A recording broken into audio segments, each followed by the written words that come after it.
Precisely where the clerk who had invited him lived, we unfortunately cannot say.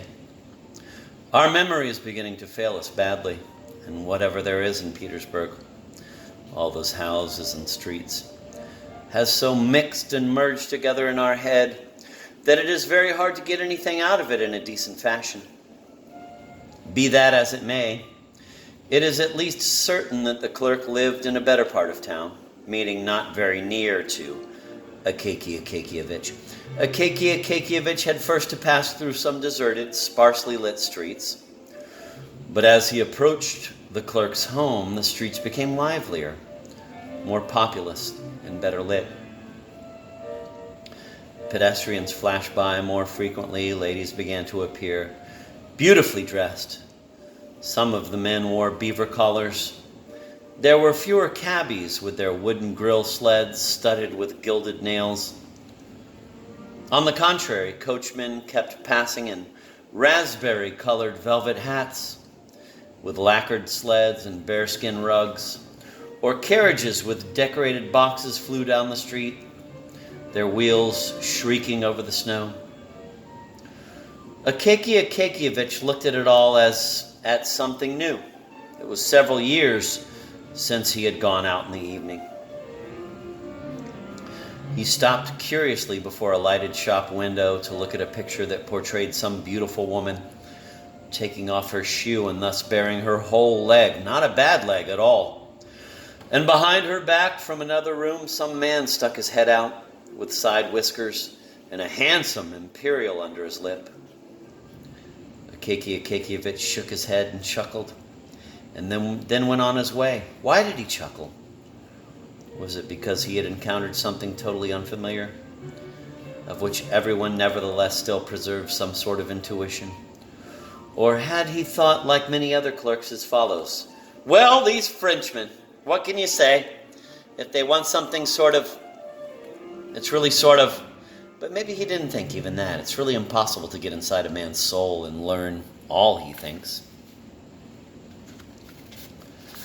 At last he reached the house where the chief clerk's assistant lived. The chief clerk's assistant lived in grand style. The stairway was lighted. The apartment was on the second floor. Entering the front hall, Akaky Akakievich saw whole rows of galoshes on the floor. Among them, in the middle of the room, a samovar stood hissing and letting out clouds of steam. On the walls hung overcoats and cloaks, some among them even with beaver collars or velvet lapels. Behind the walls, noise and talk could be heard, which suddenly became clear and loud as the door opened and a lackey came out with a tray laden with empty glasses, a pitcher of cream, and a basket of rusks. It was evident that the clerks had gathered long ago and had already finished their first glass of tea.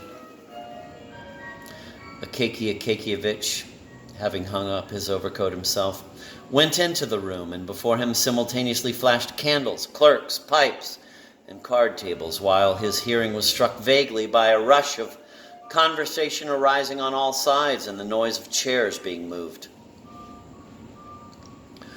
He stopped quite awkwardly in the middle of the room, looking about and trying to think what to do. But he was already noticed, greeted with cries, and everyone went at once to the front hall and again examined his overcoat.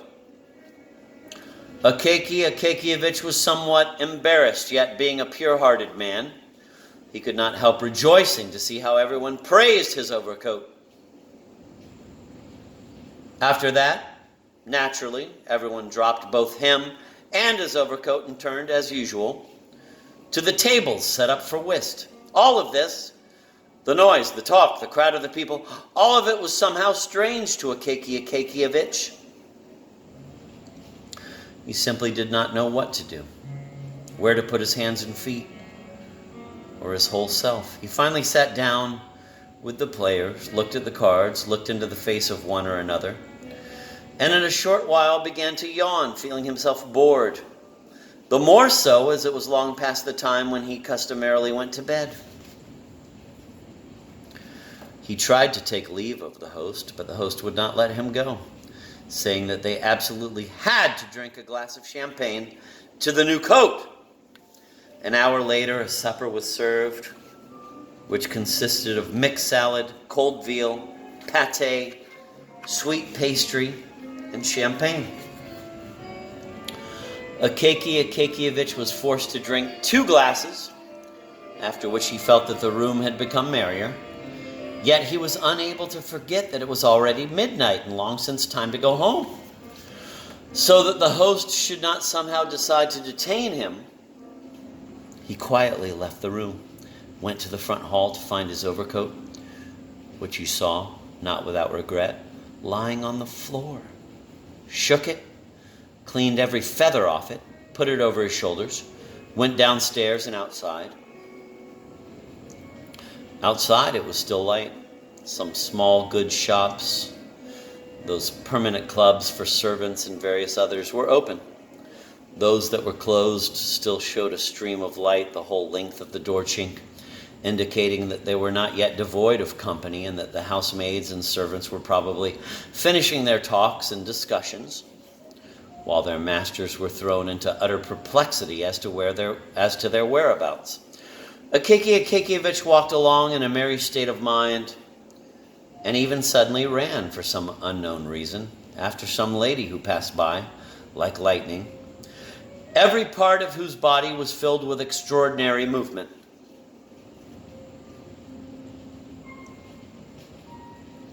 However, he stopped straightway and again walked very slowly, as before, marveling to himself at this sprightliness of unknown origin.